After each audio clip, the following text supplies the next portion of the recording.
kasih Tuhan atas kasih dan penyertaan-Mu. Kami akan belajar dari materi pembelajaran kami hari ini. Berikanlah kami kebijaksanaan dan roh pengertian, agar kami memahami setiap materi yang disampaikan hari ini. Dari awal hingga akhir Tuhan memberkati, dalam nama Yesus kami berdoa, amin. Kompetensi inti 1. Menghargai dan menghayati ajaran agama yang dianutnya. Kedua, menghargai dan menghayati perilaku jujur, disiplin, tanggung jawab, peduli, santun, percaya diri, dan berinteraksi secara efektif dalam lingkungan sosial dan dalam jangkauan pergaulan. Ketiga, memahami dan menerapkan pengetahuan berdasarkan rasa ingin tahunya tentang ilmu pengetahuan, teknologi, seni budaya terkait fenomena gejala alam. Keempat, mengolah, menyaji, dan menalar dalam ranah konkret dan abstrak sesuai dengan yang dipelajari sekolah atau sumber lain yang sama dalam sudut pandang atau teori yang kompeten.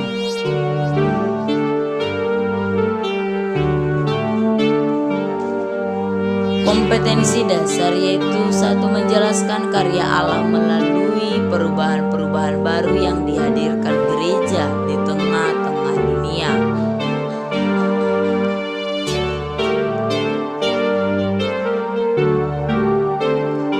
4. Membuat refleksi terhadap perubahan-perubahan baru yang dihadirkan gereja di tengah-tengah dunia. Indikator pembelajaran yaitu 1. Memiliki keberanian untuk berkarya bagi gereja tanpa merasa kekhawatiran bahwa mereka terlalu muda atau kurang pandai bicara. Kedua, menunjukkan sikap bertanggung jawab atas kepercayaan yang kecil-kecil yang diberikan kepada mereka sebelum mereka memperoleh kepercayaan yang lebih besar. Tujuan pembelajaran yaitu siswa mampu memiliki keberanian untuk berkarya bagi gereja tanpa merasa khawatir bahwa mereka terlalu muda atau kurang pandai berbicara. Yang kedua, siswa mampu menunjukkan sikap bertanggung jawab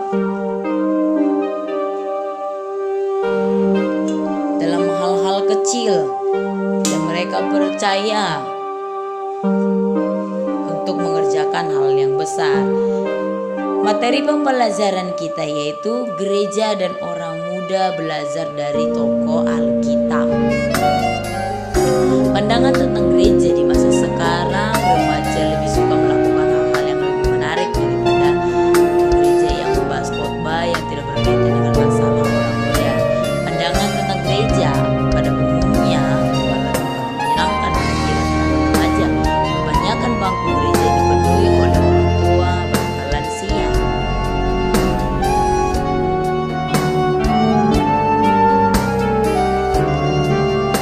Ada juga gereja yang berusaha keras menjadi yang menarik, menghadirkan artis, mengkhotbahnya seperti motivator, musik yang keras, waktu yang terburu-buru, karena masih ada beberapa sisi pada lagi.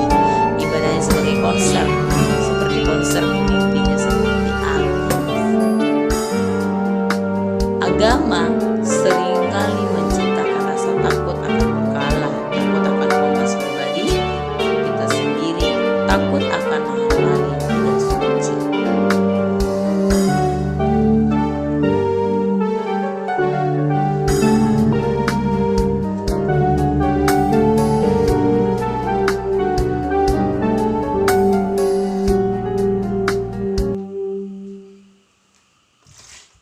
Nah, kita akan belajar dari tokoh Alkitab, orang muda yang sudah melayani Tuhan. Yang pertama, Hana adalah ibu Samuel. Samuel sangatlah menantikan oleh kedua orang tuanya, tetapi Hana berjanji akan mempersembahkan Samuel sebagai pelayan Tuhan seumur hidupnya. Karena hal itu pun terjadi. Kita bisa belajar dari tokoh Samuel yang pertama ya.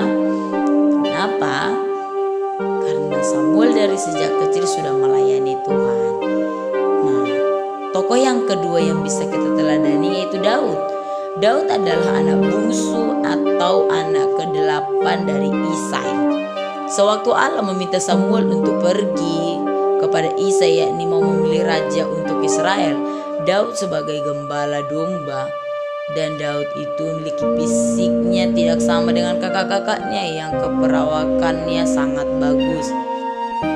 Sehingga Daud itu sangat disepelekan, dianggap tidak bisa memimpin karena badannya yang tidak sebagus kakaknya, sehingga dia dianggap tidak akan mampu bahkan sebagai raja sekalipun.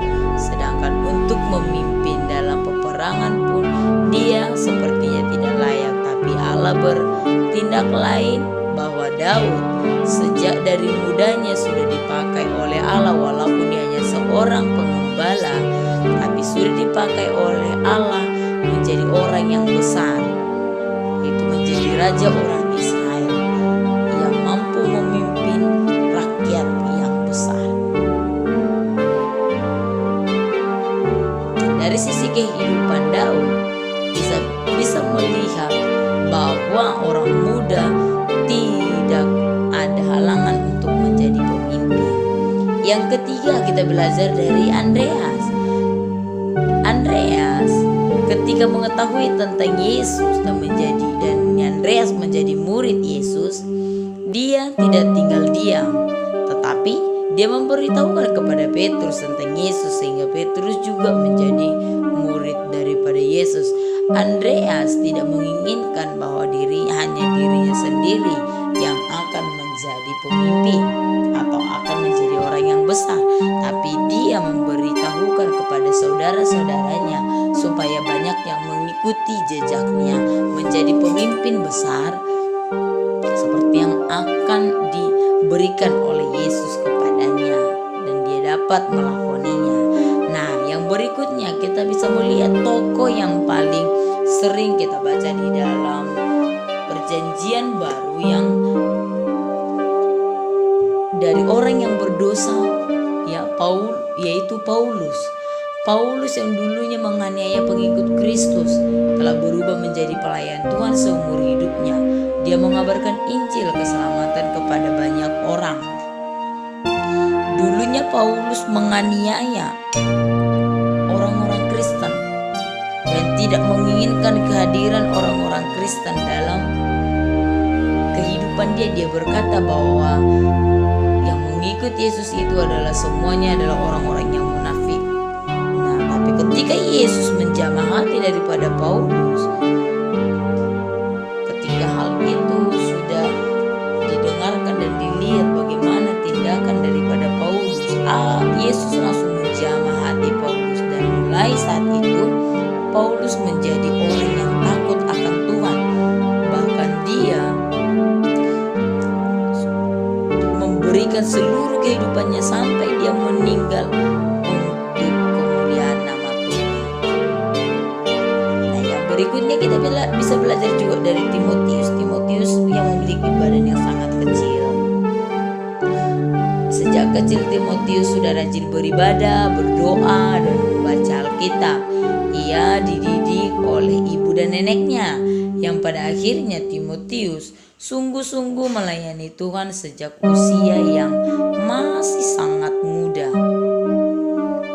Ketika di usianya yang sangat muda belia, karena dia sudah dididik oleh neneknya dan juga ibunya yang juga takut akan Tuhan, Timotius juga mengikuti jejak ibu dan neneknya menjadi pelayan Tuhan dari sejak kecil.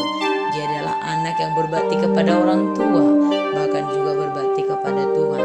Dia sangat rajin berdoa, rajin membaca Alkitab, dan juga rajin beribadah. Sejak kecil dia sudah menjadi pelayan Tuhan yang setia.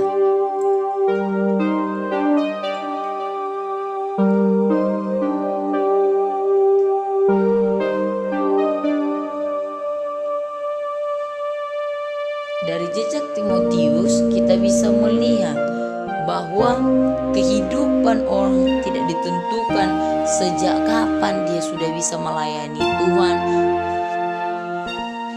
dan tidak ditentukan oleh usia. Nah, pelayanan apa yang bisa kamu kerjakan? Pelayanan mimbar, musik, membantu di belakang layar, membantu mengurus gereja, terlibat dalam pelayanan lapangan, dan bahkan lain sebagainya. Kamu sebagai generasi muda bisa mengerjakan hal-hal yang sangat penting dalam pelayanan.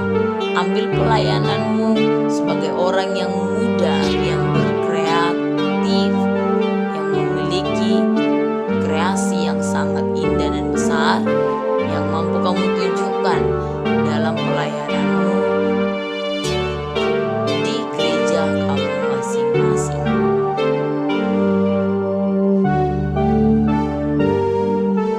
Kamu menginginkan kamu melayani di mimbar atau bermain musik, bahkan juga mengurus kegiatan gereja, bahkan juga dalam pelayanan di lapangan seperti melayani orang yang sakit, melayani orang yang lemah, bahkan juga memberikan penguatan kepada orang yang berduka, itu sudah merupakan pelayanan. Nah, kesimpulan dari materi kita hari ini yaitu gereja membutuhkan orang muda, karena orang muda adalah masa depan gereja. Tanpa orang muda, masa depan gereja akan terancam.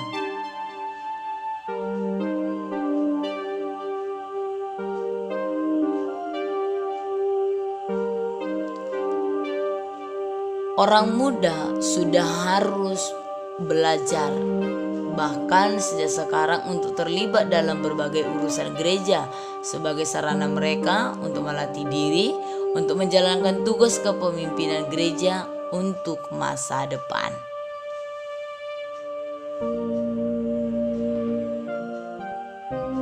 Anak-anak Miss yang ada di rumah, sampai di sini materi pembelajaran kita hari ini, dan kita akan akhiri di dalam doa. Kita berdoa. Terima kasih Tuhan buat materi pembelajaran yang telah kami terima hari ini. Biarlah kami mengerti dan memahami setiap pembelajaran kami. Ajari kami untuk lebih mengerti lagi. Dalam nama Tuhan Yesus kami telah berdoa dan mengucap syukur. Amin. Oke, anak-anak Miss yang ada di rumah, sekian materi kita untuk hari ini. Sampai bertemu kembali